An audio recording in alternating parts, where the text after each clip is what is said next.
146. What are you waiting for? Recorded live Sunday, September 21st, 2025, live from iTechGear Central. As I said, I'm Christopher Spera, the editor-in-chief over here at the iTechGear.orgs. And we're a man down this week. Man down. Man down.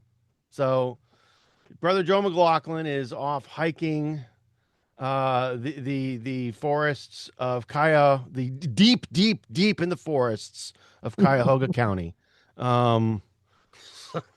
So that's Cleveland for the rest of you guys. Yes, Cleveland, the armpit of the nation. Oh dear. So poor guy. Anyway, so you hike the mistake by the lake, and it could be a dangerous thing. But he came through unscathed. So this is good. Another mammoth march conquered for Brother Joel. So we will see him next week. But we do have the dulcet tones with us. That's the editor from iTechGear, and of course the former contributing editor over Gear Diary and the late great Pocket. Now that's Mr. Chris Gavula. How are you, sir? I'm good, but I want to know: does somebody have to hurt you to make your voice do that level of excitement when you announce the show? I usually sit on a pin cushion, so yeah. I figured there had to be something. I actually try to channel the great Wolfman Jack, or Bob, Bob Pinhello from I do remember. Riff. So it was Bruce. It was Bruce. Yes, I remember what you're talking about. I remember. Oh, yeah. So, oh goodness, yeah, it's all good. Bringing back those wonderful memories. Those when we had over the air radio. Yes, the soft sounds of 97.1 WJOY. Yes. I'm sorry, I fell asleep for a moment there. That's okay. All right. And last but never ever least, he's the editor here at iTechGear.org, and of course the former co-owner of WUGNET Publications. That's Mr. Larry McJunkin. How are you, sir? I am fine. You brought back memories there for a moment. I did about a 3-year stint, a part-time job at a country western station doing nighttime DJ on a oh my goodness that nobody else wanted. There you go. Then I had to drive about 20 miles to get to this place too. Well, but not too hey, after the Apple launch day last Friday, I am one new toy down, and which one will be next? And I am very excited to hear about this, Larry. The iPhone Air is in the house, so talk to us. What's going on? Is it? We're going to talk about that one first. That's right. Although keep in mind, Larry, we all had money on whether or not you were going to take it back. Yeah. No. I hope you didn't make any. No. But we need to know how you. But we need to understand how you really feel. Still out. Yeah, this ain't going back. There's no way. The jury is still out. So yeah, no. The jury's only out on whether I keep the Apple case or not, in addition to the new case, because I'll tell you about it in a minute. I'm not going to make a big deal about this. At the end of the day, it's another iPhone. But that said, this thing is absolutely crazy thin. And it is so light.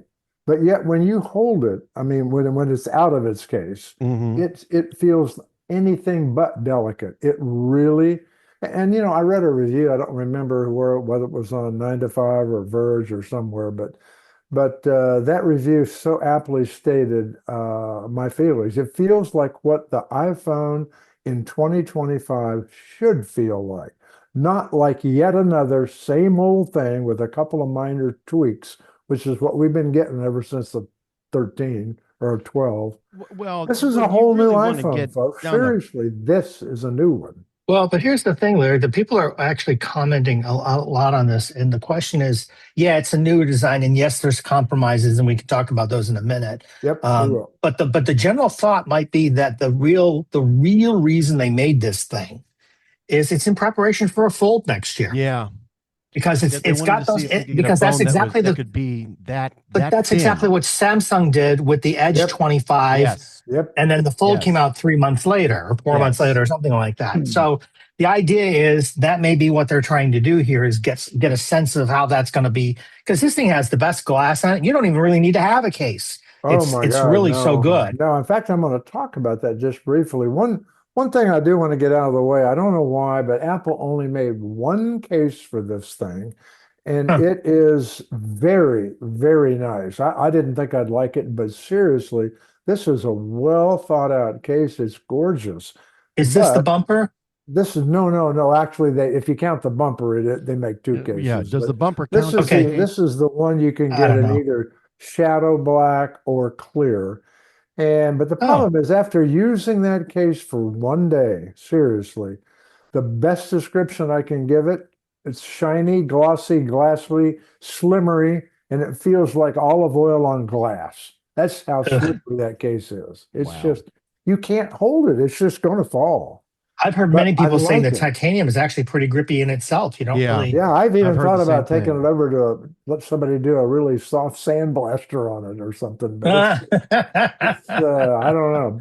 But back to the phone, I really do like it. Even with the a little bit heftier Spec Presidio grip case that I got, it's still thin. Even with that on, it's thinner than my iPhone 16 Pro without the Hmm. case. So the Hmm. new display that Chris you were talking about, I was. this is the first, honest to goodness, this is the first display I can say I actually noticed being different. Before, it was just another new name for probably the same damn slab of Corning Gorilla Glass. But Hmm. this year, it's blacker, much blacker. If you Hmm. put the two phones down in any kind of lighting, look at it from any angle, it is black. The others have kind of a funny brownish colored, little dancing lights and stuff, but not this one. Totally a different display, different. And is this not brighter than anyone that they've Oh made yeah, yeah. this current generation?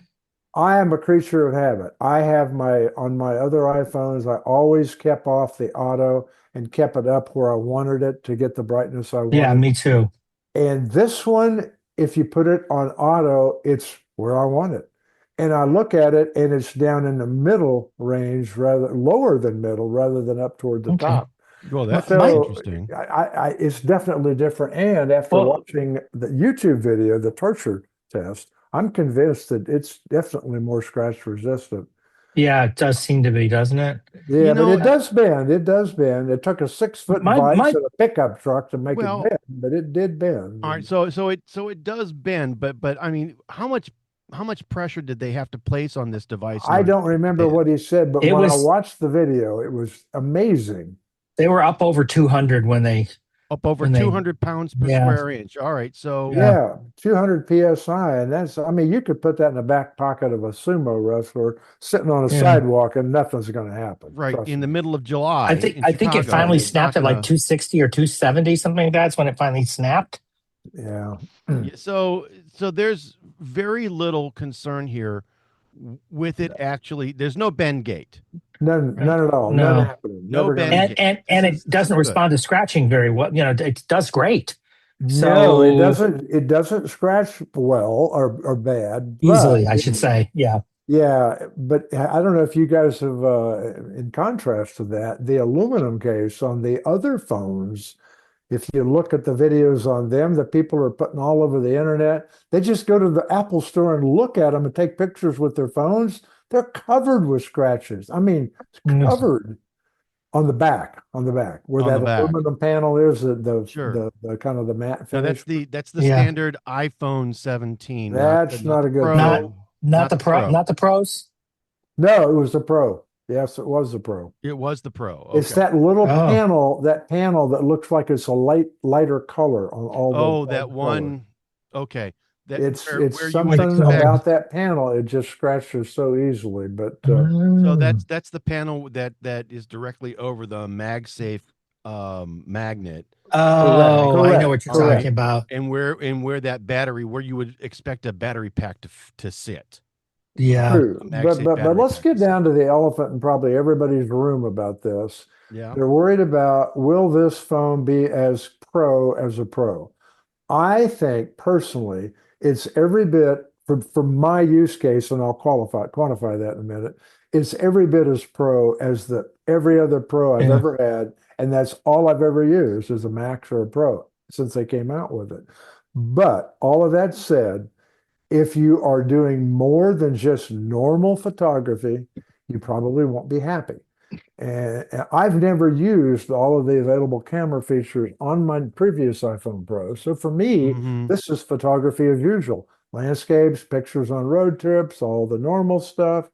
Mhm. But I don't take, I don't take videos and put it on tripods and take 2 hour long shots. I don't do that stuff. Yeah. Yeah. What I've been hearing is kind of in line with what you're saying, Larry, is that uh, if you're an average person, you probably won't notice the difference unless you're somebody who likes the ultra wide or the zoom. You're going to be True. Right. If disappointed. you just do But snap, right.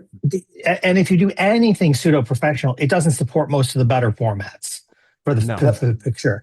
That's No. a challenge if you want those things. That's absolutely true. But I think this is just the first step toward a later model. I think that No, this is in just fact, I've so. heard someone In a else say couple that. years, in a Yeah. couple years, all this stuff will probably be back in, and nobody will even wonder So what happened. if that is in fact the case, the question that I have then is what is the camera system on the iPhone Fold or whatever they're going to call it Well, going that's to going to be be Well, the like? question. apparently, I Going bet to you be they can like? put the same, at least what this one has, because this Yeah. is already thin. And don't you think, Chris, that the fold will be probably two of these put together? Well, if you look, probably, where the Well, second one will be all again, battery. well, it's going to be a little bit different, but I from mean, a I meant display thickness wise. Oh thickness yeah. wise, yes, thickness wise, yes, but you have to wonder, the folds for Samsung go upwards. I mean, they start at the 1499 and they go upwards of Hmm. $2,000. All right, if a device like that were to come out with the same camera that's currently on the iPhone Air, I would be upset. Well, hang on. Before you go there, though, Chris, keep in mind whether you're looking at a Samsung Fold or the OnePlus Open or any of these foldables, the foldable cameras have always been a compromise from their slabbed versions. Somewhat, They've yes. always been a compromise. Now, Somewhat, question is, yes. what However, kind of compromise is this? That's the question. right, how much are we going to compromise? How much of a If it's compromise? just going to be the same camera system as that's on the iPhone Air, then I would have a little bit of I, concern I, that I'm paying I upwards would of too. $1,500 to $2,000 I for would too. I'm with this you. device that's going to have And, this nice, wonderful 8-inch screen, but yet it's got a crummy camera. and I get that, but if you, according to Apple, if you were to take a picture with the Pro and didn't Mm-hmm. use any of these other features, just stepped down on the street, took a picture of the house across the street in 1X, and Mm-hmm. took it on this phone or the iPhone Pro Max, they are Mm-hmm. both identical. Period. End of Yeah. discussion. But you know what? I'm not a pro. That's I'm where not a it pro ends. guy, That's where but it ends right I'm there. not a pro guy. But I do use the ultra wide and the zoom on And so cameras do quite a I. bit. And Now so And do that I. so that said, that there is some zoom on here and it does work, but it's 2x is not all you get. it's all you get's 2x. Yeah. Right. You're not going to get the level of zoom that you're used to on a pro Yeah. level phone. And If you're used that's to the it, you're concern right. that I have is that you're going to Yeah. pay Me too. the pro level price and you're going to get the not pro I level I camera. also haven't seen a lot about the nighttime, the low light performance on this thing yet. I haven't seen a whole lot about that As yet. far from I the haven't camera. seen anything yet, Right. quite frankly. But that is important to me too. Now, You know again, what? I'm going to doesn't have to try be pro them. level. I tell you what, I still have my 16 Pro, so I'm going to try it. We'll see. Oh, that's a fair thing to do. Okay. Yeah. But I have to say, other than the camera, even I'm not even concerned about the battery. The battery life's good enough as far as I can tell. Mm-hmm. And you know, I would be playing with this all day long. I'm looking at Yeah. this 64% at 8:30 at night. Yeah, What's everybody's been bad saying about that? it's as good or better than what Apple's been saying. That's what I've been Right. hearing. Yep. That's And every bit I don't need any those more than that. concerns are minor. There's a lot to like here. Let's be honest. There's a lot to like here. For me, the camera is a kind of a deal breaker, but other than that, I think I think they nailed it pretty good. Now, what's going to be interesting, and I think, do we have a conversation coming up today about whether they're selling or not? Because it replaced the Plus, and the Plus do. did not sell very well. That's probably a good segue right there. Well, Okay, fair enough. Before we get into that story, I do want to go ahead and mention that there were other durability tests that were conducted that were equally as brutal, go ahead. that were tough. So this thing it takes a licking and keeps on ticking, right? It keep Okay. Yep. all right, so it can handle you sitting on it. It can handle the drops. It'll handle the abuse. You should be fine The there. box That's cutter all over that thing. right, right. Never phased it hardly. No, no. So the glass is good. The frame is good. It's not going to bend. It's going to take a beating. So if they do go with a fold next year or the year after, then you're going to be able to understand and realize that you've got a decent chance of the Sure. device standing up to the slings and arrows of outrageous abuse. There was also an extra iOS 26 update that came out for this thing, wasn't there, Larry? I got it. Yeah, yesterday afternoon late. Did any of the does anybody know exactly what was included in terms of fixes for the Air? I looked and I could find nothing. And Okay, it's not a point upgrade. It's just still it's iOS just 26. right. But my understanding was it wasn't just the Air; it was all the new models got the It update. might be. I don't have one of None those of us who had figured older out yet. models had another update, but that Okay, one, all the new models got an update, was what I had read. The okay, 16 did not. okay. Yep, 16 did 16 not. The definitely did 15 not. did not. So Okay, that's fair enough. all right. So now the Yes. pre-orders. Let's talk a little bit about the Yeah, pre-orders I for mean, this thing. this is one of those topics that's probably it's like, figures lie and liars figure. I mean, you can spin this any way you True. want. Mm-hmm. I prefer to spin it the following way, and I hope somebody else comes up with a different way. But for right now, I want to raise the bullshit flag. I am a huge 9 to 5 Mac fan, not Yeah. one bigger out there. And Okay. they have Yes. some great journalists over there. Marcus is one of them. But their recent article that implies slow sales of the iPhone Air, I think, is way skewed by the fact he did it 10 minutes after the thing launched. So the fact that 10 minutes after the iPhone Air launched, there weren't a gazillion orders doesn't say squat to me. A month from now, if the iPhone Air sales are bad, it didn't hit the sweet spot, fine, I'll buy it then. But until then, give it a chance. I've already talked to 3 or 4 people. They're not going to buy it until they can touch it and play with it. And I think that's going to be the consensus everywhere. Yeah, that Nobody's would. going to go buy a brand new looking car without hearing about it. It's different. They want to know. They want to know what they're talking They want about. to I know. Yeah, mean, they they're want to they're hold it not in their like me. hands and Yeah, see I it. went out and bought the thing because I knew I'd like it, but Well, most people won't do that. They just interestingly won't. enough, the 256 gigabyte Air, iPhone Air, if you were to order it today, right now, all right, it would arrive September 23rd, which is, I believe, Wednesday. Right. All right. Um, in contrast, if you were to go and order, say, a new iPhone 17 Pro, and we're just going to talk about the Pro, all right, and I'm Hmm. going to do the same thing, not a Pro Max, um, same size, no trade in, purchase outright, connect later, all right. It's October 7th to October 14th. So All it's right. another week or two, week and a half out. Yeah. Yeah. So And that's to be expected. Also, don't you think maybe Apple, in anticipation, put a few more of these in the storage bin? See, They there's might all have. kinds of ways to think about this, is what Oh I'm yeah, yeah. saying. We. oh, sure, sure.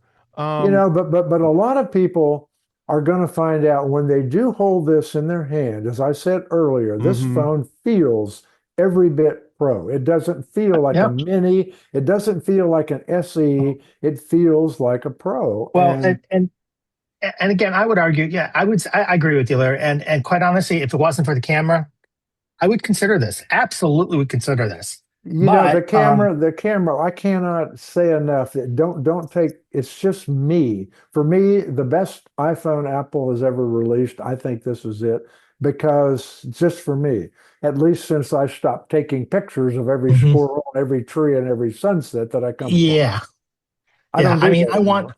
I want a little better because I do events like I go to this Yeah, Halloween event. I need you would good not be nighttime happy shots. with it. You would not be No, happy with and this. again, I'm not talking about pro level stuff. I'm just talking about call it advanced consumer level kind of things, and I want Yep. Yeah. that. But Yeah. still, But you I want really it. like everything about this thing. I like everything else about it, and I'm really impressed by it. But what I wanted to say was, this is replacing in the product lineup. It's replacing the Plus. The Plus Hmm. did not Yep. sell well at It did all. not. No.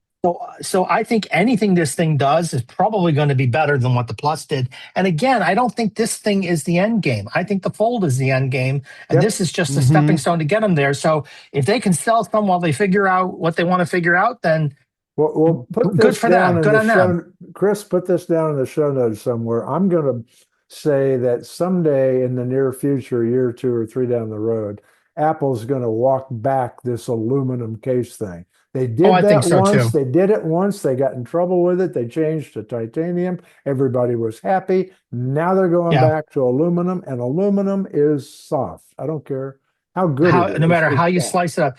Yeah, I was a little surprised they did it too, because the 16s are titanium, and the Pros, were titanium. And I like the case on the 16. I mean, I like the Yeah. build on the I 16. thought the 15s were titanium as well. I You know what? believe The they 15 were. might be. The 15 might be Pros. as well. Yeah. The 14 was not, I don't No. believe. No, No. I don't think so. But the point I'm getting at is Right. I totally agree with Larry. I think that at some point they're going to walk back the aluminum, go back I to mean, titanium. we might all be wrong. Who knows? But They may Yeah, go to well, something else. They may go to something else or some other kind of ally. I don't know. There's lots of things they could do, I suppose. Yeah. Sure. Okay, fair enough. It'll be interesting to see, but I do think that the end game is the foldable, right? I think do we too. all agree in both here. directions, the flip direction as well as the long fold direction. I think And the that- other thing I think we Yeah, can't both. lose sight of is there's not a company in the world that is harder to second guess than Apple. Period. Agreed. True. Very You true. can second guess Google all day long, but you can't Agreed. do So that. so they didn't just give us this new Air, did they? They gave us some new chargers too, right? You know did. what? I can't wait. I got to take that case back to the Apple store. I'm waiting for the crowds to settle down. But when I go do that, I'm going to pick up at least one. If not, I only need one probably. But I really like that charger. It's for those of you who haven't seen it or heard about it, they really didn't play it up at all. They never even mentioned it. They could have given it 30 seconds while they did their spin around the Cupertino Palace, but they no. It's a new Apple. They call it very dull sounding Apple 40-watt dynamic power adapter with 60-watt max. That's it. Right. So this thing supports adjustable voltage supply, which is AVS, just like Google already has their mundane Pixel Flex dual port 67-watt USB fast charger. See, Pretty and much that's the the same case right thing. there. That's it right there, and that's the key. Fast charge, right? If you Right. want now, I believe all of the 17 series iPhones support fast charging, They do, but you've got to use the right kind of charger in order to get that charge. absolutely. And the thing about this one is the iPhone, the new 17 series charges and a fast charges to some particular point in about 18 minutes. Right. 50% in 18 minutes. So what they did, they made this charger where it would work in the fast 60-watt mode for 20 minutes, just enough to get past that 18-minute hump. Yep. So they've really thought this charger out, and it's only it'll work with anything, but it's specifically for the iPhone 17, whatever 17 you got, Sure. or the Air. Sure. So otherwise, it's just going to be your 40-watt. Yeah, charger. otherwise it's just going to be a 40-watt charger, but I don't know. It offers a continuous guaranteed output at that 40 watts forever and the 20 minutes at 60 watts. Right. And that's the thing. It will only do 60 watts for 18 to 20 minutes. But that's all and it that's needs to do to max That's all. fast charge an iPhone 17. Right. But this is only going to support that feature is only going to really be supported on the newer phones, not on Right. anything older, of That is course. correct. Nope. Of course. So that's interesting to know. But it sounds like a nice new charger. So it sounds like a good way. They're going the Yeah, way it's they a should go. typical $25, $29, $30 charger. It's On not a side expensive. note, I did notice that all the new Anchor chargers are coming out now too. Yeah. So I just saw an ad for all the Anchor chargers, the whole new lineup. Yep. So they're supporting it too. Yeah. Yeah, this is also a GAN charger. So it's just like Yeah, and so are most of Anchor's And I've liked them for a long time. They're And it charging makes them, great. you can do them so much smaller with that technology. Exactly right. Exactly right. And they don't heat up. That's the other good thing. No, no. So what else we got, Chris? What else we Well, the got in that last world? thing that I want to talk about before we get out of our Apple segment. Now, this is firmly in the rumor column, and we really don't do rumors here, but this one was interesting, at least to me. Um, Ming Chi Kuo, and we all know him. He's Well, pretty good. He's pretty has a good. track record. Yeah, definitely He's has a got a track track record. record Yeah. for really being pretty accurate in terms of rumors. So he is saying that 2026 will see the first MacBook models come out with a touch panel. All right, Interesting. saying that the shift appears to reflect Apple's long-term observation of iPad user behavior, indicating that in certain scenarios, touch controls can enhance both productivity and the interesting and the need for getting hands-on with what they're doing. So interestingly enough, I have a little bit of a concern about this because I see, well, all right, so they've already got a pen or pencil, right? And the big concern that I have, or the big wish, maybe a wish is maybe a better sort of word here, um, that I would like to see for this is I want to be able to see this thing fold around flat. All right. I want to see this thing go a full 360 degrees. All right. Because if it doesn't, there are a number of different Windows Right. laptops that are out there that have touch screen behavior. And I've got one for work. And it's a waste of a panel. It's a waste of a touchscreen panel. All right. Um, Folks, I don't think are going to, unless they're going to go ahead. I mean, with your iPad, yes, you may have a keyboard that goes along with it, but you're going to pull the thing off and you're going to do different things with it. You're not going to do that with your laptop because you're not going to get the flexibility with the screen, right?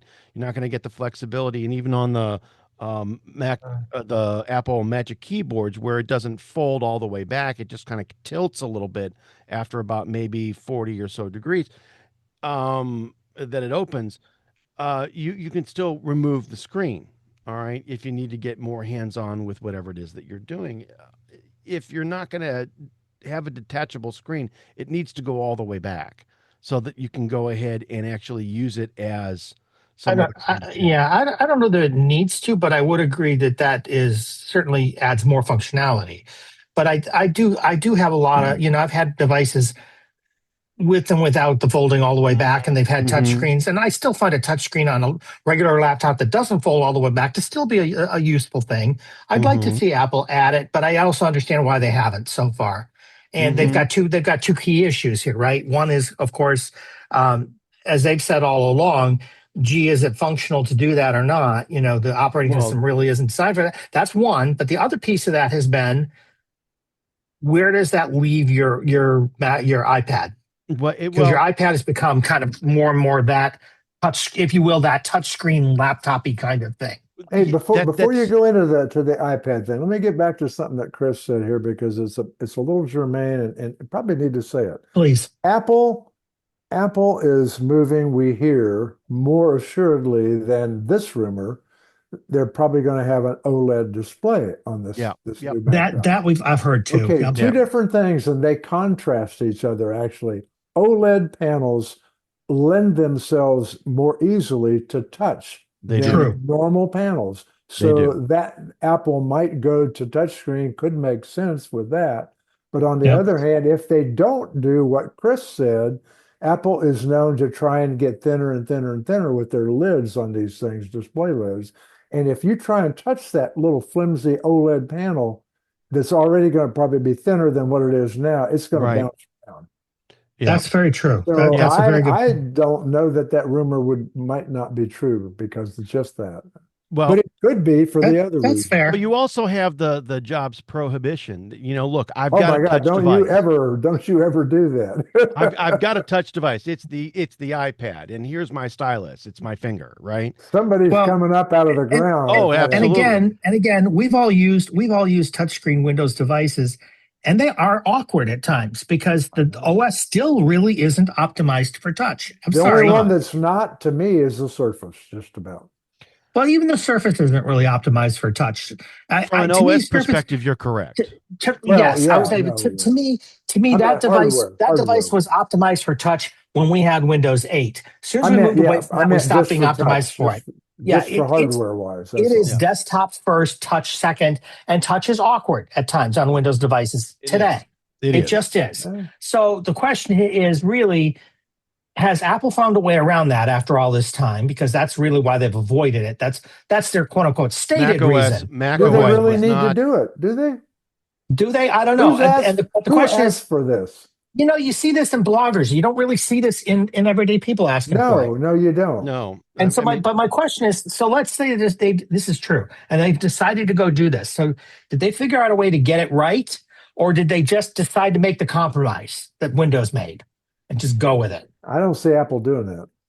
I would be very surprised if Apple did that because that's a very un-Apple I agree. move. That's a very un-Apple move. I would say, and I would argue They've made Larry's mistake for this decade. well, Yeah. and Larry, Yeah. your point about maybe needing to do it with the OLED screen, that's not an unreasonable thought, but Apple would have to find a way to spin that and sell that, of course. But on top of that, we have to say this and we say this every time we talk about something unusual or we're not sure if Apple's going to do something or not. First of all, we don't know what they do until they actually do it. First of all, True. Rumor's a rumor, right? But the second thing is, if one has to believe, generally, if they're going to do something like this, they figured something out. Yep. that makes it all of a sudden a good idea. And everyone says, "Oh, Apple, it's not anything until Apple says it." Well, it's not just about Apple saying it. Apple has to back it up by doing it, and they've always been able to do that. But short of knowing that, you said the key thing and everything that we've just said, and that is that Apple is. I'm trying to remember exactly how you said it now. I'll think of it in a minute. That little drop track moment there. That's okay. I will give you some time. Let me throw in some cover while you go ahead and think. So according to again Ming-Chi Kuo, see the smoke rising from Larry? No. Yeah. So according to Ming-Chi Kuo, the OLED MacBook is expected to enter mass production by late 2026. That's again, like Larry said, is going to help incorporate the touch panel using on-cell touch technology, and they are going to split this a little bit. The more affordable MacBook version of this, as opposed to the MacBook Pro, will be powered by an iPhone processor. It's slated for mass production in we've been hearing that for a while. Year, and it will not support a touch panel. Specifications for its second generation version are anticipated in 2027, remain under discussion, and could include a touch panel, but there's no assurity of that. So let me insert this one more thing, is that there is a rumor mill that says in a few more weeks we're going to have another series of Apple announcements that may include iPads, it may include MacBooks, but that's the expectation that there'll be another. I bet it doesn't do a MacBook. Well, by the way, I thought of what I was thinking about. Yeah, please. There we go. It worked. Geriatric moment. What you had said that makes more sense about this whole topic than anything is that Apple is not going to do anything to obviate the iPad. They're just not going to do it. They're just not. I would agree. Well. And when you flip that panel over, you have hurt the iPad. And it's funny because it won't. It's still going to run Mac OS. It's still going to run Mac OS. All right. They just have to have a touch-based now interface. You're infringing on the other thing that they're trying to do. Is that the iPad does for you. Yeah. Doesn't the iPhone Fold do the same thing for the iPad Mini? Not necessarily. But that's a different animal. You're talking because in both cases, hang on. There's a much bigger gulf between Mac OS and iOS than there is between iOS and iPad OS. Much bigger gulf. I agree. You're talking about it. There's a bigger difference there, Chris. That's the differentiator. One's a river, one's a I think the iPhone ocean. Fold is gonna go ahead and help lay a foundation for pushing away or laying off the iPhone I don't or disagree. the I don't iPad disagree Mini. with that. I don't disagree with that. But I think It can be as big as 7 inches, which is very close but to the iPad Mini size. The numbers there aren't as big a deal as Mac stepping on an iPad. But And the iPad the, Mini has been the worst selling iPad ever. actually, exactly, and that's So what I'm why getting do at. they So, even want to do the Fold? Is my question. well, because the Fold everybody else it's a is doing different, a Fold, and it's There. different when it's different when you can slap it into your pocket, Larry. There's a big It difference is. when you can slap the Well, dang I thing in get your it, pocket. It is. You can carry it when with I you. can take my but quote you unquote have to want tablet with that me. format. If you don't Yeah. want that format, it's not for you. It's It's interesting. I would agree. It's interesting. iPad OS. I mean, it's really more about the screen, about splitting your screen and Multitasking and whatnot. All right. and As opposed as a differentiator from standard iOS. All right. You may get true. some of that. You may get some of that with the iPad Mini, and therefore some of that with the iPhone Fold. But it's not. It's more going to get rid of the Mini than it will the standard iPad. I think so too. but Right, from right, a, from a but you're still going to go ahead and cannibalize some of that market. But I if the don't Mac goes think to it's that, you're going do to the same cannibalize more thing. of it. If the Mac did that, you'd cannibalize more. Yeah, you would. Absolutely would. It all depends on how you implement this and what you Well, do. that's true too. That's true And too. what the use case for the need for this Well, is. when you talk about use case from a cross-sectional perspective, the three of us are no different than 3 billion consumers out there. Yeah. You Right. And we all guys use it both differently. love the Fold. I have absolutely zero use for it. I know. I get it.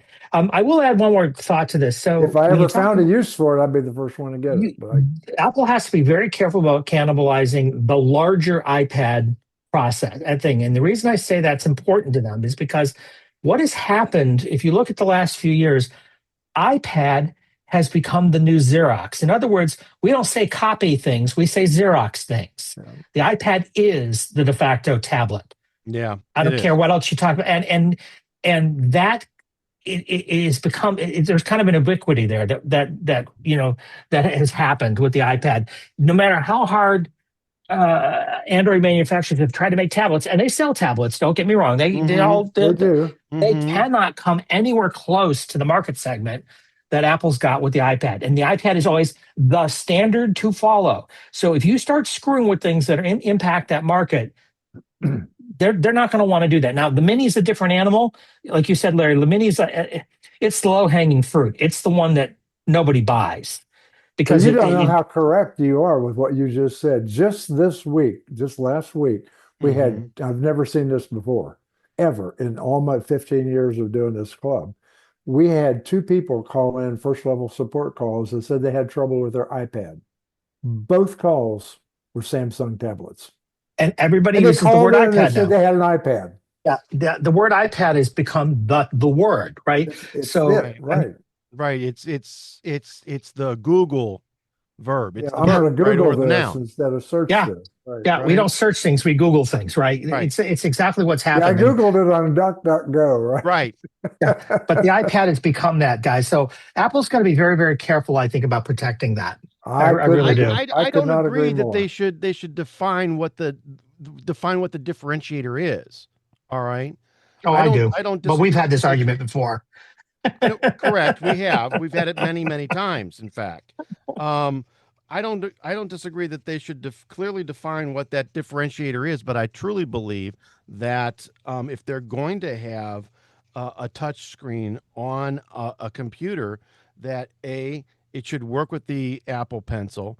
B, it should fold back 360 degrees to give folks, the type of experience, the touch experience that they're looking for. Otherwise, don't go there and leave it alone. Personally, I think you're going to see the M5 MacBook Pro come out with an OLED screen, and that's it. Mark my words. That's what the next MacBook will be. And I would be fine with that. I'm not disagreeing with you, Larry. I really am not. I'd probably have one, as a matter of fact. Yeah. but I'd be fine with that as well. But it'll be interesting to There see we what go. happens. It'll be interesting to see what happens. Okay. Well, So that's some fun. yeah. So I'm going to go ahead though, and I'm going to move us to our mobile Linux segment. And us Okay. without Brother Joel, we're going to do our best to try to go We're going to through muddle this. through it. Yeah, we'll muddle through it. So, especially with the last topic that we've got. So, Oh, goodness. yes. Anyway, but interestingly enough, I saw this and I went, well, this could be a good thing or it could be a bad thing. It depends on the strategy that the company uses and takes with this. But Nvidia is investing $5 billion in Intel. Now, Larry, what is going on here and what is happening? I know there are going to be a lot of different opinions on this one, but I personally think this is a wise move by NVIDIA. I think they see a hurt Intel. They see a competitor that's ailing right now, Mm-hmm. and they're willing to put $5 billion into it. As a matter of Mm-hmm. fact, they probably wish the government didn't have their hands in it. Probably right. Probably like to have the whole 10 billion.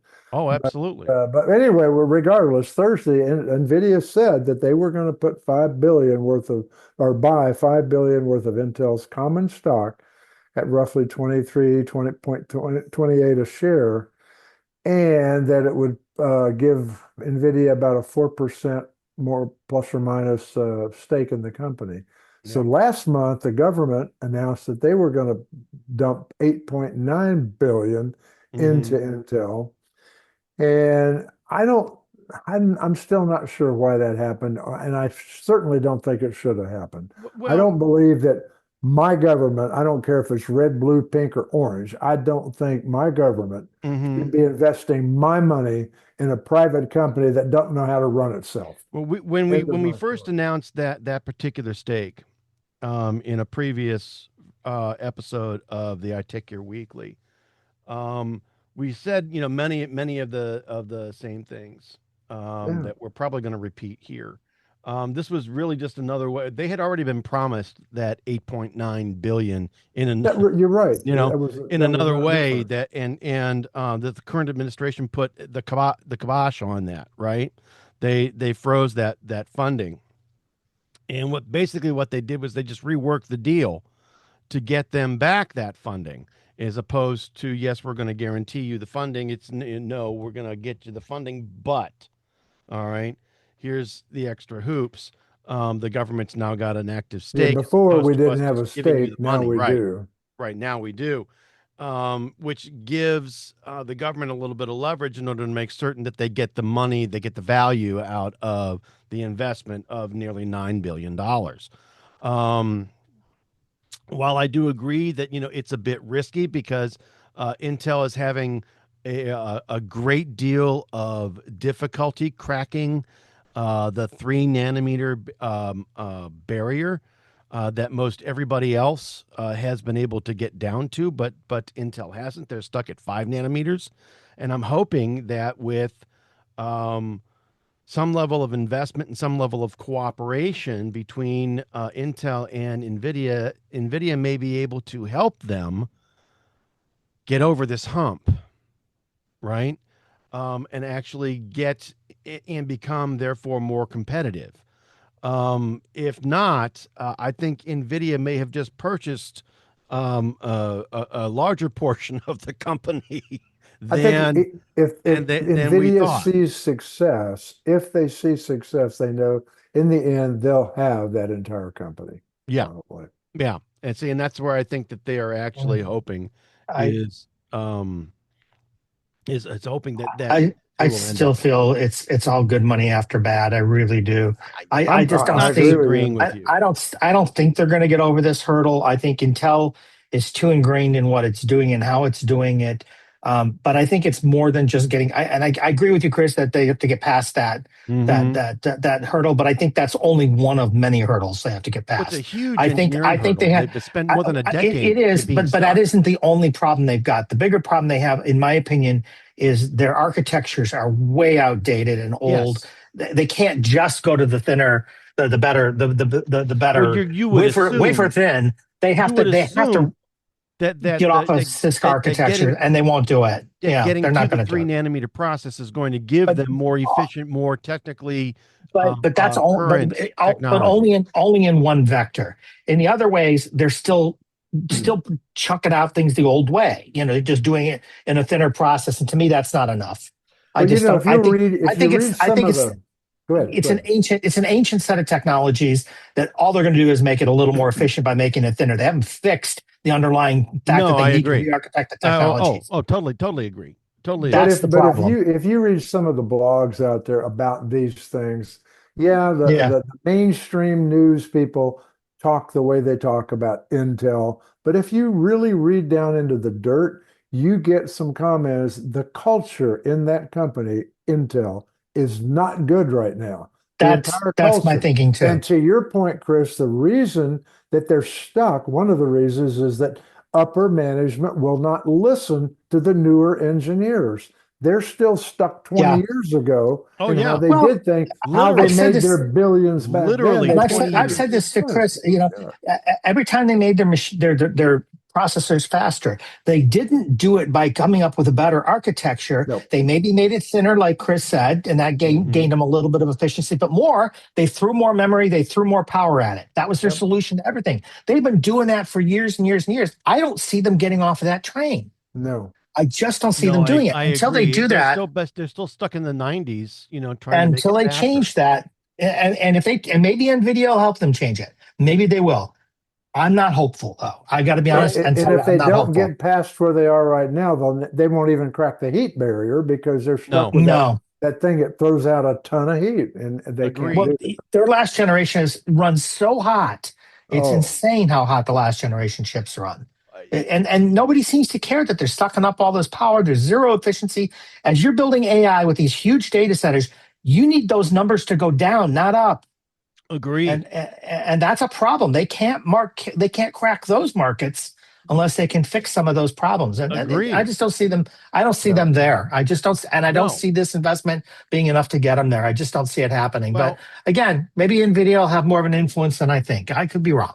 Well, we'll see. This particular the article that we're citing here is from CNN, and it doesn't necessarily go into any details about a level of cooperation between the two companies, other than the actual 4% stake at 23.28 per share, which comes out to be about $5 billion or so. Yeah, but that aside, no matter what NVIDIA does, they're going to have more influence on Intel's success than that $9 million from the government at an executive level. But is that going to filter down into R&D? Right, and I agree. Burn through that. I agree with you, Larry. But it could be Nokia taking Microsoft down. It could be all this ends up being. It could be the same kind of thing. They put their money and investment in it, and all it does is drag NVIDIA down. It's hard to know at this point. Got a good point. Don't know. Nokia completely disappeared after Microsoft acquired them. Everybody thought that was going to be the best thing in the world for Windows Phone. It was going to give them all for both companies. Yeah, it looked great for both companies, and look what they did with it. Oh, it was an apps. It just died. Yeah, it was a complete because they didn't do the things they needed to do. But that's a whole other animal. They completely mismanaged the. So my fear is that this is going to be more of the same. That the cultures will not work well together. I don't know. We'll see. I could be wrong. Chris Spera, you just had to bring up that phone, didn't you? I'm going to go to my grave wishing that there was still a decent Windows phone. Oh, me too. Love that phone. That Love interface, those phones. that tile interface was actually perfect for a phone, and they completely blew it. But I digress. I digress. And you know what? But what is happening? What is happening? Some Apple talent. Is leaving and venturing into the open AI camp. For those folks that are wanting, Apple, if they're AI hungry, they're AI engineers and are looking to go somewhere and not, produce a screwed up AI, they're leaving Apple for. But OpenAI. it's So not just Chris, about that though. It's a little more detailed than that. well, But then what yeah. is it then? Give us. Well, it's more about the fact it's not OpenAI and AI in general that they're trying to move on, because a lot of these engineers are hardware engineers, not software engineers, Okay. not AI engineers, so to speak. Although some are, I guess, what we're saying. But the bigger thing is that you guys have to remember that a number of months ago, Johnny Ive made a deal with OpenAI to build a device. We don't know a lot about this device and what it's actually going to be or supposed to The be. unmanned We, device. we suspect it's somewhere in the wearables category. That's what these people are doing. They're following Johnny. That's what they're doing. And A that's lot what's to be really said going on. about that. Yeah. So I think that's what we're looking at here. Good and bad and indifferent. A lot of these folks were iPhone engineers. They were Apple Watch engineers, and they're going to this train. They're going to go work with Johnny again. But I mean, Johnny left Yeah, Apple, long time ago. yeah, a lot of years, a lot of freaking A lot of years. years ago, and a lot's happened. You know what, though? The man made a bigger impression on Apple's footprint than He any did. other And then person any they've other ever individual had, employee aside from Jobs. aside Yes. from Jobs. Yeah. Yeah, I would say that's true. And apparently the story here is this particular article claims that Apple even canceled their kind of annual China trip because they were afraid of people going to talk to vendors. Although when you go to China, it seemed to me the travel is kind of controlled. I don't know how they would just be wandering, doing whatever they want. So I don't see that. But okay, I think that's a little weird speculation as to why they canceled. I think there's other reasons why they would Unless have they canceled. were Asian themselves, they're going to have a heart and speak the language, the local Well, language. but it's not just that. You can't just wander around China without you have to have an itinerary and things like that. So I think that speculation is a little bit off. But I would agree. But having said that, I think the gist is some folks, don't know if it's a lot or a few, but some folks in the last few months have gone over and have gone to OpenAI to work with Johnny and company on whatever it is they're working on. It might be another influence point that they're leaving, that Apple right now is, as we know, they didn't do a great job with AI. Yeah, and we know that. They themselves are not quite the same company that they were 9 months ago. And That's maybe fair. these people, some of them are saying, maybe I should just leave now before something bad happens at Apple. That could be. To be said for that. Probably not, but it could be. People feel volatility. But every few years, everybody says it's about Apple. They look at what they've done. Look at they're failing, and then they pull a rabbit out of the hat and then they keep going. So I don't know. I don't know. It's interesting though. The OpenAI did jump into that $6.5 billion all stock deal with Johnny Ive. Right. The thing though that's interesting about this. OpenAI is really trying to attract the right kind of folks. Some of the incentives that they are offering for the right people with the right talents are insane. All right. They've got, in some cases, they're offering stock packages valued at over $1 million. All right. They've also got, less bureaucracy, stronger collaboration, the possibility of working on bigger projects, which from a day-to-day perspective and from a, damn it, I've got to get up at 6 o'clock in the morning and drag my butt to work every day is going to be it's going to make you a lot happier and a lot more content in getting up and getting there. That said, I do know a couple of folks that work in that building right behind you, Chris, that big circular thing. It's very hard in Apple to get from floor 1 to floor 3. Yeah. You're very much stuck where you are, especially if you do a good job, which is the reason, in fact, you're doing that good job because you want to move up. They have this little thing about, you're doing so good, just stay right there. We can't afford to have you move from where you are. Right. No, we all want that deluxe apartment in the sky. There's a lot of reasons why people might be leaving. And these things tend to go in clusters, guys. I mean, they just do. So we'll see. We'll see where it goes. I think, and let's keep in mind too, that Apple does have deals going with other AI vendors, including OpenAI, including Google, and everybody's doing. Done Perplexity, thank goodness. They done Perplexity, but the point is they're not like, it's not that they're abandoning it. I don't think there's a general AI abandonment kind of thing happening right now. I think that happened a while ago, Yeah. honestly, Yeah. when they made their big F up. But Yeah. now I think that's, They need to they're do kind of on a something track quick. now. They need to do something though, quickly. They really But I do. think they're on a track, whether it's a good track or a bad track, I don't know yet. But I think they're on a track now. I don't think people are abandoning them because of the AI track that they're on right now. I don't think that's what's going on here. Right. But again, these are mostly hardware guys, is what this article is telling us. So that leads me to believe they're going to go on that project. They want to go on that hardware project. Well, they want to go and they want to go somewhere where they can make a solid, noticeable contribution that allows them to feel like they've accomplished something and that they're appreciated for what they're doing.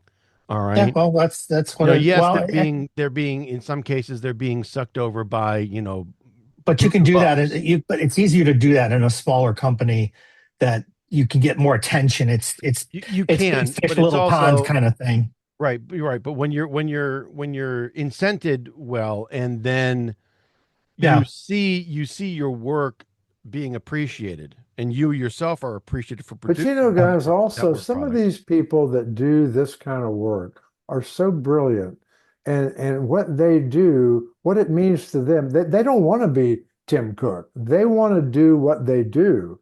I'll Yeah. never forget a vice president opened a door once on a tour that I was, not a tour, but I was out working at Microsoft. And he said, see that cubicle over in the corner? See the guy working in there? He's the #1 programmer in this building. And he makes more than I do. The guy looked like death warmed over, big old beard. People that are that good, they don't want that VP job. They That's just want to absolutely sit true. in their corner and code. Mhm. That's all they want to do. They want to sit right. A lot of times, those folks just want to sit there and create. Yeah, and maybe that's what a lot of these people want. Maybe they're being stifled out there. Maybe. So there you go. We'll see. Maybe. I do have one interesting question, though, if I can change the subject here just a little Please. bit. Is 2025 the year of Linux? I think it could be. Yeah, I was going to say, I don't know if it's the year of Linux because it's almost over 2025. Yeah, that's my thinking too. But I do think from what I have seen in the Windows world here, and I'm not even involved in it that much, but the club and all, people are actually thinking about Linux. I was just couldn't spell it last year. I was going to say, Larry, I wouldn't say that 2025 is necessarily the year of Linux, but I would say it's the year that the mainstream figured out that Linux exists. That's exactly right. It's people coming to me saying, "Hey, what's this Linux thing? I don't want to go to Windows 11. Can I go to Linux?" Right. Sure you can. So, and I think that's right there, Larry. I think you said it right there with the death of Windows 10 less than a month away. All right. Big Unless deal. you plan to go the extended service route for $30 or so a year, and then it only lasts for 2 years. All right. All you've done is given yourself, $60 and a 2-year delay. All right. Let me give you some evidence there. We have never, ever, I've been in this computer club for 16 years. I was going to say, it's been a while. Anybody walk in the door at our refurbishment facility. We've never had anybody walk in the door and say, change this Windows 10 machine to a Linux machine. This week we had 2 people do that. Yeah. I said, "Here, we got a guy sitting over there doing it."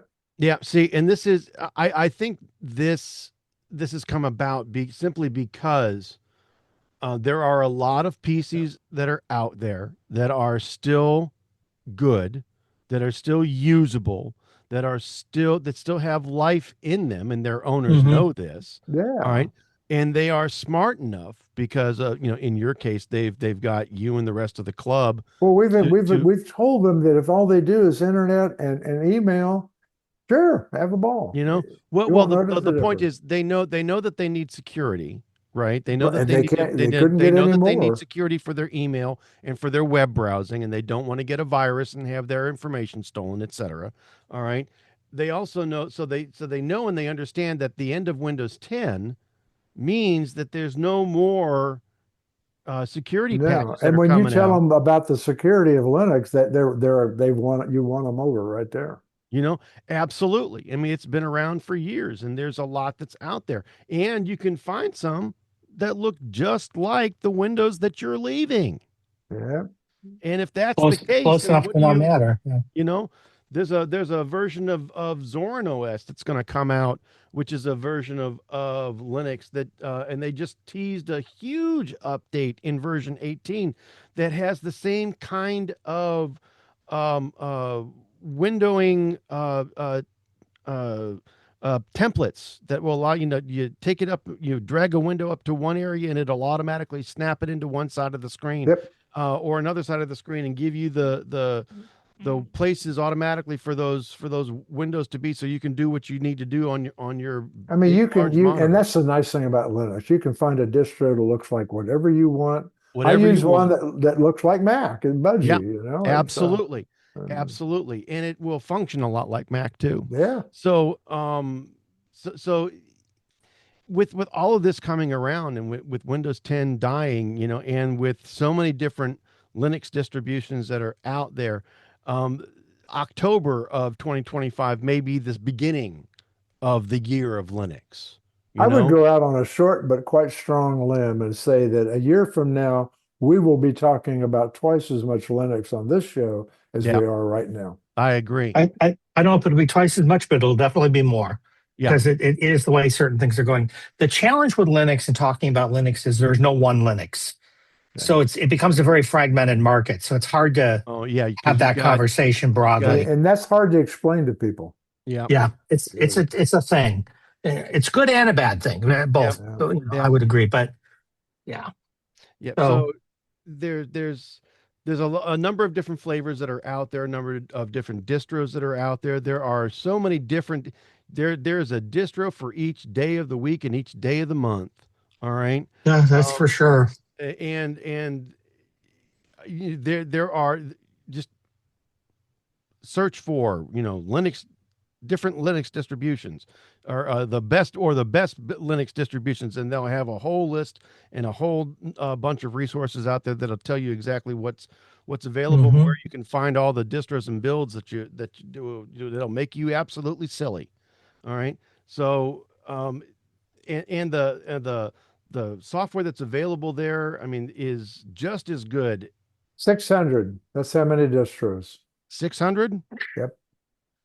an amazing thing. I just looked it up. I didn't know. 600 different versions of Linux out there. There's one version of Windows, all right, that's One currently version in of active Mac. production. There's one version of Mac OS that's currently in production, and there's 600 different editions of Linux that are actively being worked on.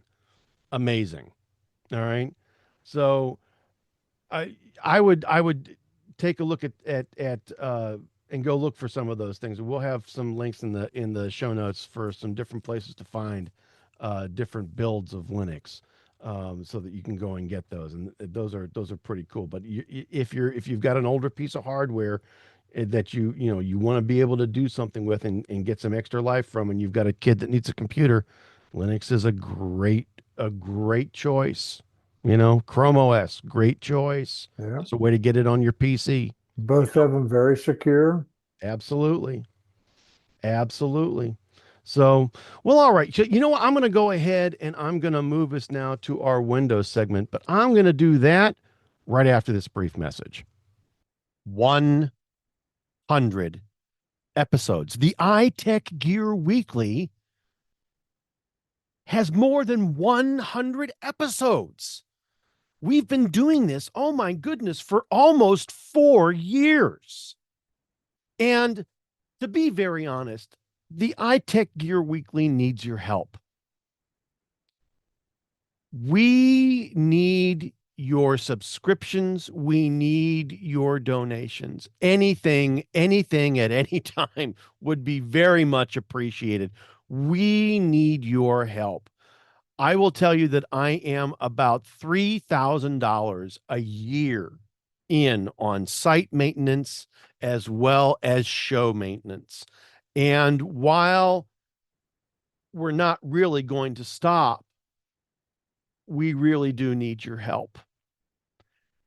Any kind of donation that you can go ahead and provide to us, either through a Patreon subscription or directly to the site via my personal PayPal, Chris at iTechGear.org, would be greatly appreciated. You can subscribe to a monthly newsletter for just a small amount every month at www.patreon.com/iTechGear.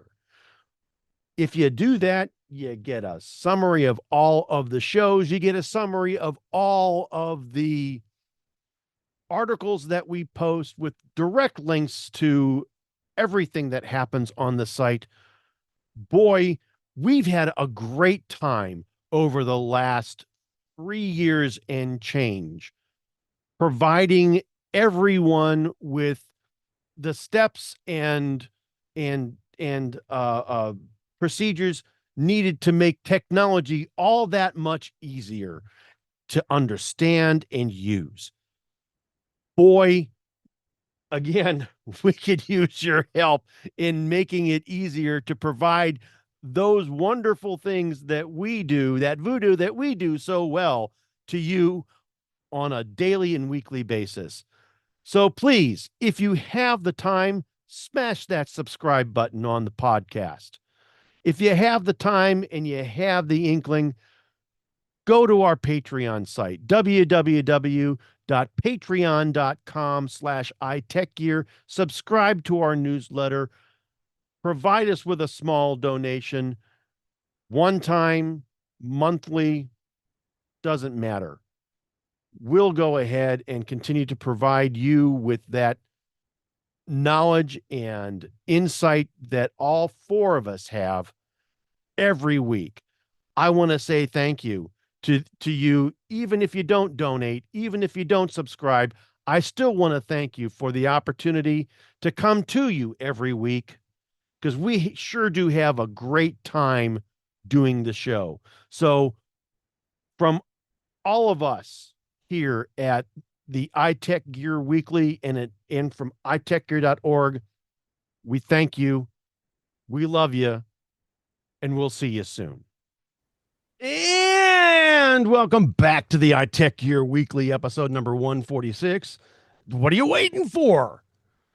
And I want to go ahead and I want to move us to our Windows segment. And we've got a short little sweet one here. And Chris, I'm going to pick on you to lead. You are. I like picking on you. We all like to pick on you. It's true. So, but I know that some of these at least are, from a Windows perspective, some of, at least this first one anyway, is probably a little bit to your liking anyway. Microsoft seems to be pushing Windows 11 on ARM to those migrating from Windows 10. So if you're not going to go to Linux, the Microsoft is saying, hey, go buy yourself a new PC and look at an ARM processor. And you should. Yeah. What do you think? Well, I think that's a good thing for them to do. Again, I think reducing, as we talked about earlier, reducing their dependency on Intel is not a bad idea. Yeah. For a variety of reasons. But having said that, there's this mindset that was in place for a long, long time that Windows on ARM wasn't very good. And boy, has that changed.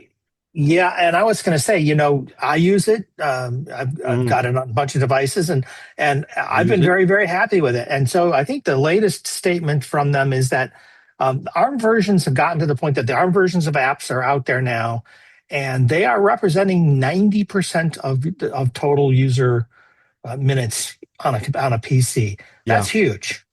That's huge. It is. That means there's very little that isn't anymore. Right. And the nice thing that I find with Windows on ARM is if the ARM native application is not available, it will just go ahead and run and install the Intel version. The Intel version. And while there may be a slight performance hit to the when you run that specific app, it's not really all that noticeable.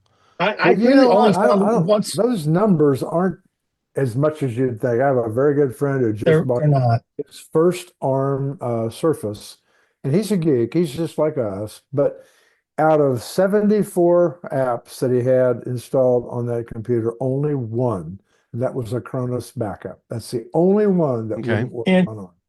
Out and of generally 70, generally of the ones that are not ARM, they still mostly run. You'll occasionally run into something that doesn't run. this Very, one wouldn't. very, very, very rarely. They just will not run. And it's usually because it's something idiotic that the developer did. They Yep. didn't follow the rules somewhere. And And in that's this guy's case, I'll just change and my backup program. well, the other things that break are drivers. We've talked about this Yeah. before. Drivers Yeah. are the other place you got to do some watching. But I got to say, I mean, I've been running. How long have I been running ARM based computers now, Chris? 4, Years 5. now. Yeah. 4 or 5 years at least now. Yeah, And at least. even at the early days when they weren't the highest performance machines, they still ran really well for me. Well, And so let's go step into the Wayback Machine with me, will you, Sherman? Just for a minute here. let's go back to the Wayback Machine. Let's go back to really when did Windows on ARM really get talked about? And that was back in 2011, 2012. Well, it was the early Surface machines. It was the early Surface machines, and that was Windows 8. All right. Mhm. And the Surface RT. All right. Surface RT was an ARM-based device. Was an ARM device, and it was actually a pretty good ARM device. It was a good ARM device, and the reason why Surface RT tanked was one reason and one reason alone. They did not get rid of the Windows desktop on that device. Right. I would agree that was certainly the majority of the problem. And because everybody immediately went to the desktop and said, okay, where I need to get this app, that app, and the other app because I've used them on other computers before. And they hadn't gotten to the point where everybody was converting their apps yet. That was the other piece of the animal. Right. And none of those apps would install. They got this weird cryptic information or message. They did. That said that the application was not compiled for the processor that was running their machine. True. And it would not run. And nobody could understand what that meant. It's a Windows machine. Here's the Windows desktop. Why won't it run? And nobody could understand. All right. But what was the neat and interesting thing about that particular machine was that it proved that Windows could run on an ARM-based processor, and if you stuck with the native ARM apps that were available in the Windows Store, like Word and Excel and PowerPoint that were available for it, those ran very well. And Explorer and all those things were there. It ran very well, and the battery life on that thing was really amazing.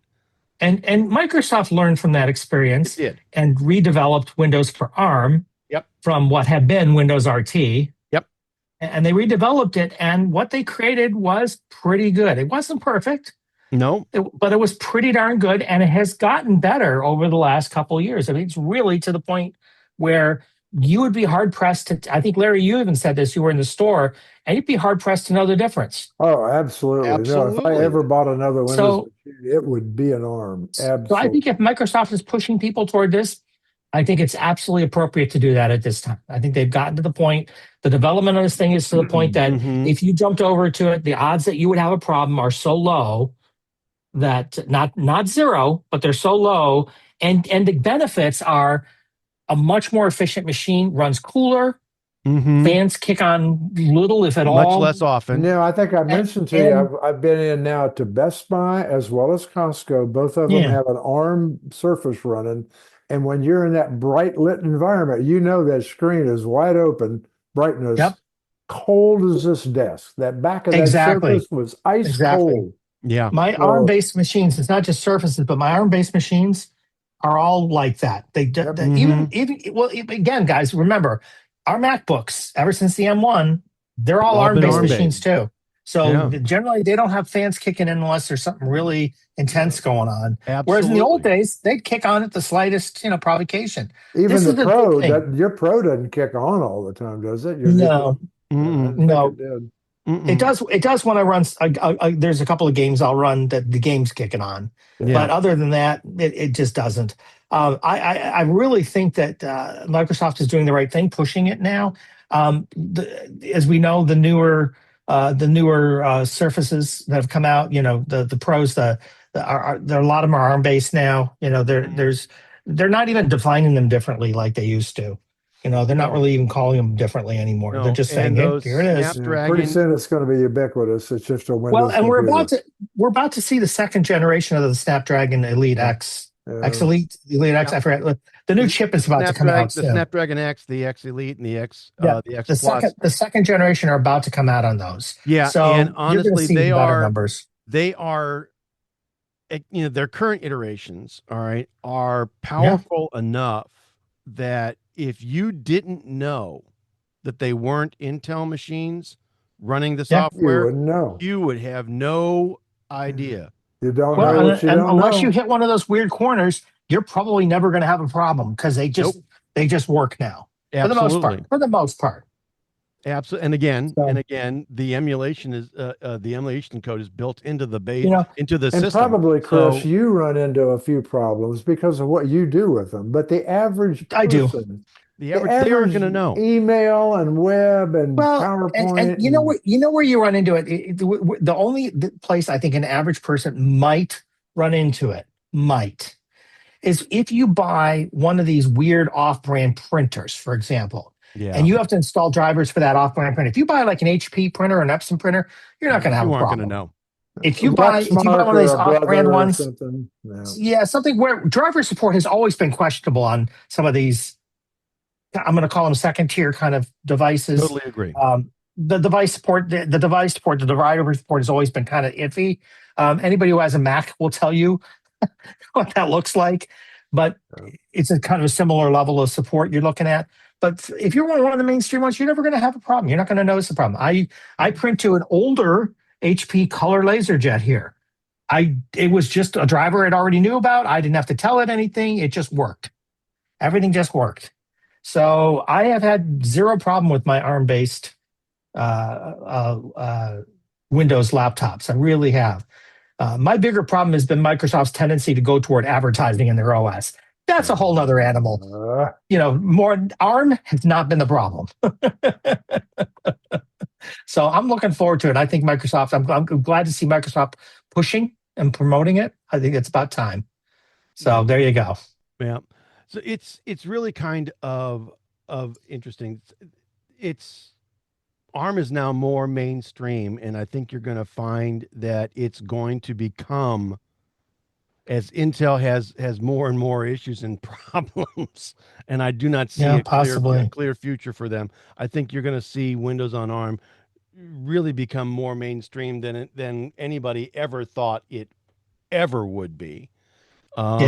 And it's going to be, and folks, it's just Windows. At the end of the day, it's for 99% of what you do, it's Windows. You're not going to notice the difference. You aren't going to notice the difference. Something that we should look at down the road, and I think we're going to see this someday, that our government has a $9 billion stake in Intel. Yep. If Microsoft is pushing too hard to get rid of Intel and use ARM, I wonder if there'll ever be pressure levied. Well, keep in mind, they've never sold it as trying to get rid of Intel.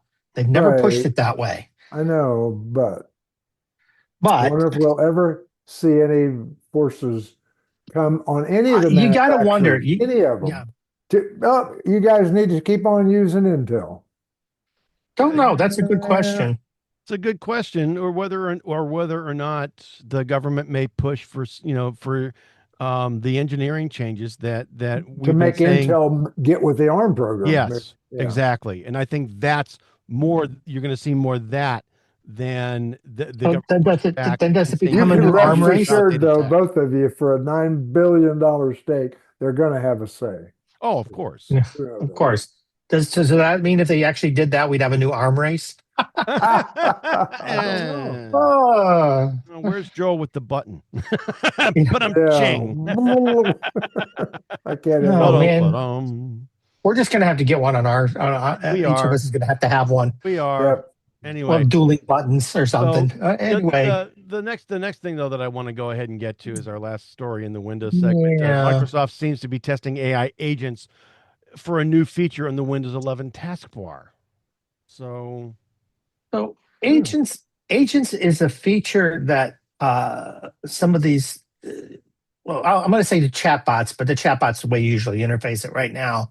Um, it's basically a task that the AI will do for you, for lack of a better description. okay. And they're talking about here about putting those agents into the taskbar. It's still a little vague about which agents and what will it do and what won't it do and all that kind of thing. Because for example, they already tell you that you can't use the chat things to do any scrolling for you. For example, Okay. at this point, there's things it just doesn't do yet. So the question is, what will it do? What won't it do? Don't know yet. Don't know what this looks like, but they're talking about putting it into the taskbar. So but frankly, I've got quite a full taskbar. I don't different kinds of widgets. Are we talking about different kinds kind of of more in the sense that maybe you use your chatbot to help you with. You would use an agent maybe to help you with maybe automatic grocery ordering that you do every week or Okay. something like that. So you could do it with very, very minimal input. You'd click the button, give it some minimal information, and it would just go off and place your grocery order for you. Okay. That kind of thing. That would be an agent. It would go do something for you. Okay. It's not just answering a question; it's doing something for you. Maybe it schedules your airline tickets because it sees in your calendar you have an upcoming event you've got to be out of town for, and so it says, "Hey, you want me to?" The agent might come and say, "Hey, you want me to book your flights for you?"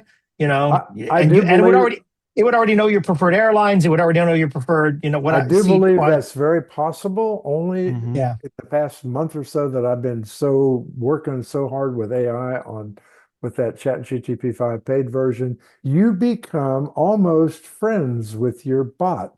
He knows you. I'm serious. They get to understand what you do, what you want, and before long, if you did integrate that on a more personal level right into the machine there, that could happen. So here's my question, but that's what they're trying to do. I think that's where they're going with it. How this will shape up, I don't know yet, but that's the kind of thing that they're talking about. But here's the gotcha.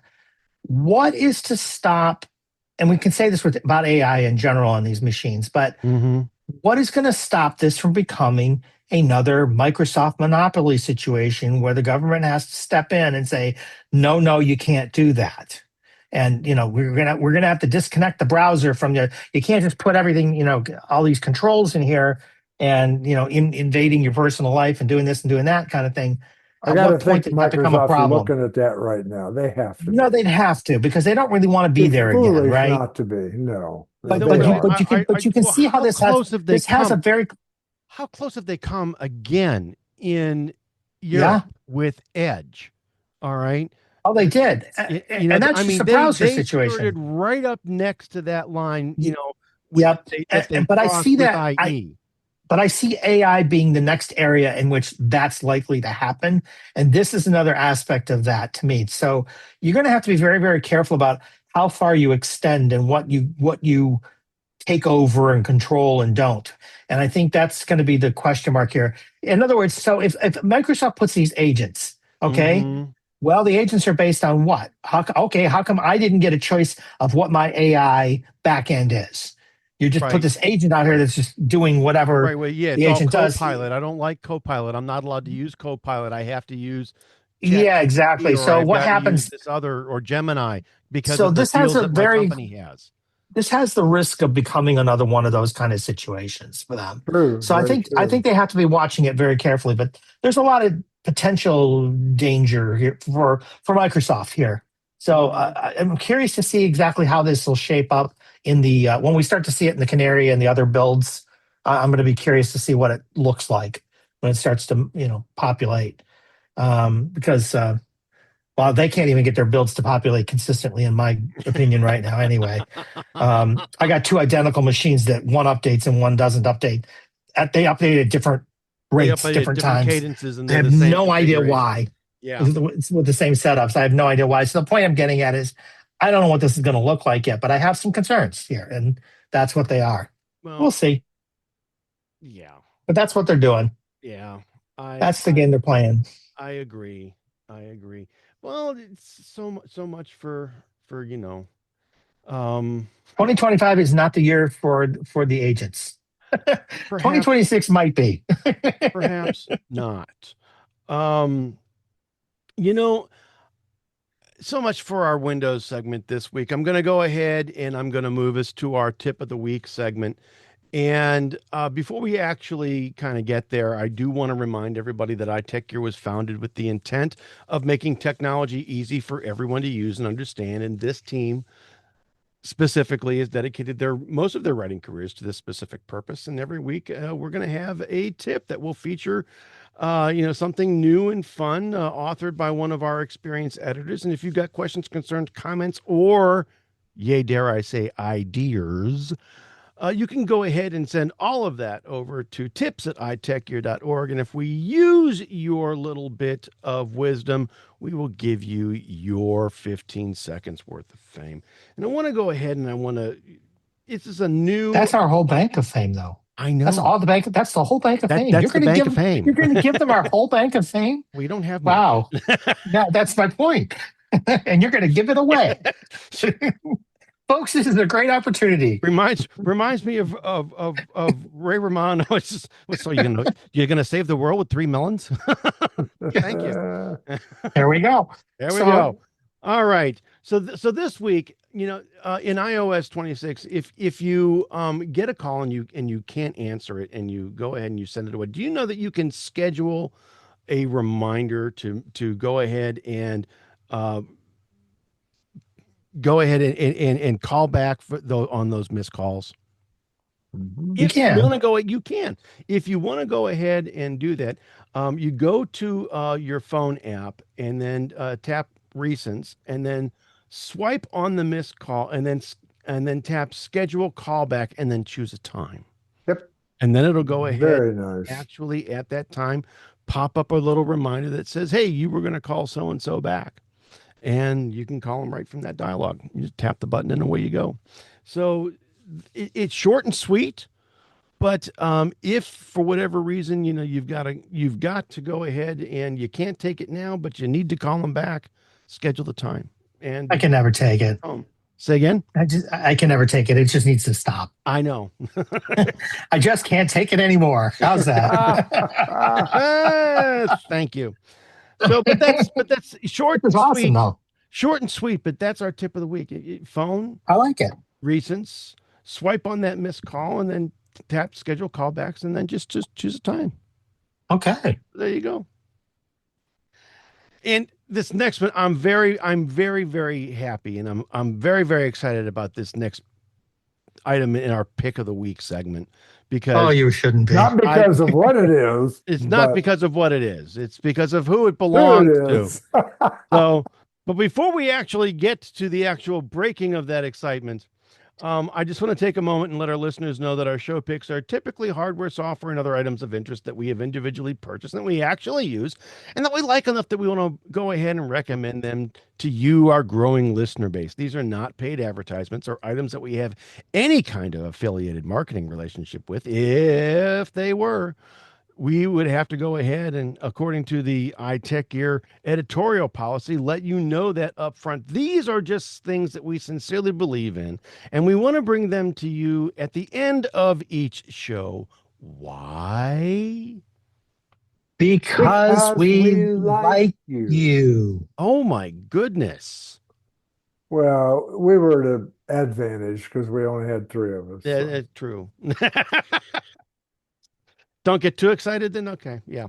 Anyway, so Chris G is going to wow us with a rare pick.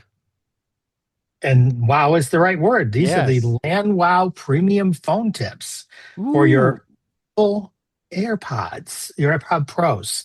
Ooh. Yeah. This is in response directly to the new tips that came out with the new AirPods. Sort of. These are for the 2s and the 1s. But the reason I went down this path a while ago is because I have had a constant problem. I don't care whose earbuds I use. I have a comfort issue. Sure. And Apple silicone ones are some of the least comfortable ones I've ever had. No matter what size I pick, they want to fall out. They don't want to stay in. They're not comfortable, yada, yada, Sure. yada. Sure. These are memory foam. So they tend to fit your ear a little bit better.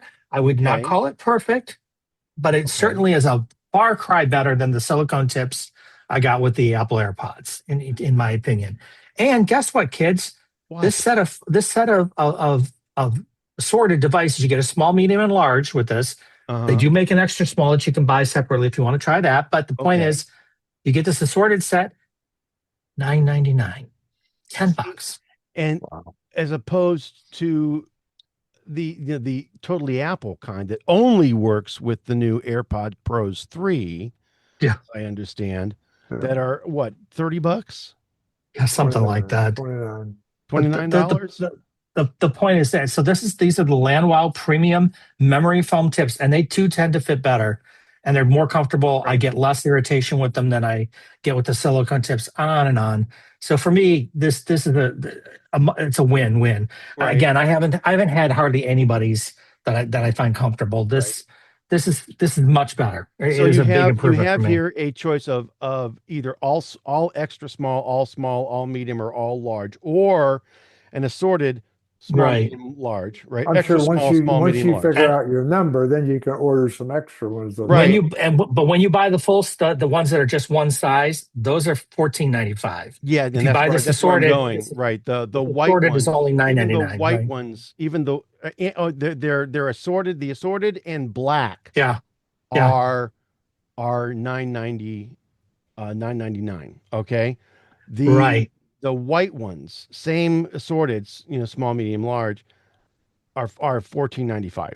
All right. And they're not really white; they're gray. But you get the idea. Yeah. But the point is, if you don't care about color, because they're going to be in your ears, and who's going to see? Really, who cares? Well, and the other thing that's important though with these is when you put them on, yes, they do still fit back in the AirPod case. So which is important. Sometimes they make these things and they don't. They're shaped weird and they won't go in the case and on and on. Right. These go in the case just fine. Yeah, I was reading it said they're guaranteed to fit in that case. They absolutely do. That is awesome. And these things are they're made of high quality, soft, comfortable foam. And they can stop hurting your ears when you wear them for 2, 3, 4 hours because you're listening to something or you're on a long meeting at work or whatever. So not bad. Not bad at all. So yeah, I wanted to put those out for folks to we've been talking about this for a couple of weeks. I've been wanting to put this up because I've been very happy with them. Very happy. Awesome. So just out of curiosity, which size are you using? I am actually currently using the medium myself. Okay. It's interesting because I could use the medium and I can use the small. But the small doesn't quite seal enough for me. The medium seals better, but the comfort level is a little lower because it is sealing. Have you tried them with the Apple AirTip test that goes with the phone with those AirPods? I have not. It'd be interesting to see because they're really tight on that test. They might not work with it, but as long as they work, that's all you care about. Well, the audio has been great. I haven't noticed any degradation of audio or anything like that. And I think there was even some comments in the about the holes being where they needed to be so everything passes through and all of that kind of nonsense. But I've had zero problem with them. So it's been really, really good. Like I said, can't complain. I could, but what would be the point? True. Yeah. So this is actually pretty cool, and I think another big seller here for these is that there's a little bit of a mesh screen at the bottom of the tip, so any goo, gunk, and other ear stuff won't get into the actual AirPod and make them gross. All right, they'll get stuck in the tips, and you can just toss the tips and replace them. So, which is nice. They're nice. I'm real happy with them. Awesome. Well, that is absolutely fabulous. And for $10. Good place to start. Absolutely. And as Geddy Lee said, $10 is $10. So there you go. You can't buy much for $10 anymore. Not anymore. That's Not true. anymore. Anyway, so that, kids, is the show. This has been the iTechGear Weekly, episode number 146. What are you waiting for? Recorded live Sunday, September 21st, 2025, live from iTechGear Central for the missing Brother Joe McLaughlin, Mr. Chris Gavula, and Mr. Larry McJunkin. I want to say, hey, we will see you next time.